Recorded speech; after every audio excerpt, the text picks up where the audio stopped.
மத்திய கிழக்கு நாடுகளில் நிலவி வரும் போர் பதற்றம் நாளுக்கு நாள் அதிகரித்து வரும் நிலையில் இஸ்ரேல் பிரதமர் பெஞ்சமின் நெதன்யாகு தற்பொழுது ஒரு மிக கடுமையான எச்சரிக்கையை விடுத்துள்ளார்.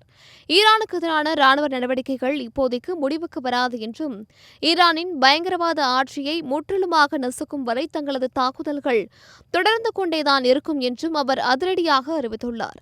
யூதர்களின் முக்கிய பண்டிகையான பாஸ்ஓவர் தொடங்குவதற்கு முன்பாக நாட்டு மக்களிடையே தொலைக்காட்சியில் உரையாற்றிய நெதன்யாகு இந்த பரபரப்பு தகவலை வெளியிட்டுள்ளார்.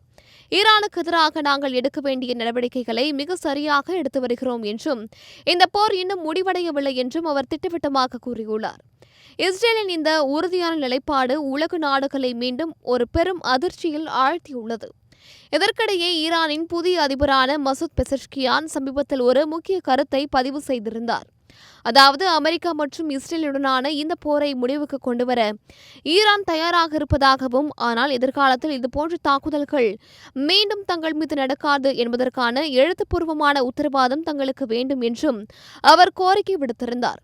ஈரானின் இந்த சமாதான குரலுக்கு மத்தியில்தான் இஸ்ரேல் பிரதமர் இத்தகைய போர் அறிவிப்பை வெளியிட்டுள்ளார் என்பது சர்வதேச அளவில் பெரும் பேசுபொருளாகியுள்ளது. தங்களது இலக்கு இஸ்ரேல் ராணுவம் மிக தெளிவாக இருப்பதாகவும், இந்த தொடர் தாக்குதல்கள் மூலமாக மத்திய கிழக்கு நாடுகளின் தலையெழுத்தையே தாங்கள் மாற்றியமைத்து விட்டதாகவும் நெதன்யாகு பெருமிதத்துடன் கூறியுள்ளார். இத்தனை நெருக்கடிகளுக்கு மத்தியிலும் இஸ்ரேல் தற்பொழுது அந்த பிராந்தியத்தின் அசைக்க முடியாத பெரும் வல்லமை பொருந்திய சக்தியாக உருவெடுத்துள்ளதாகவும் அவர் சூளுரைத்துள்ளார். இதனால் அடுத்தடுத்த நாட்களில் போர் இன்னும் தீவிரமடையும் என்று எதிர்பார்க்கப்படுகிறது.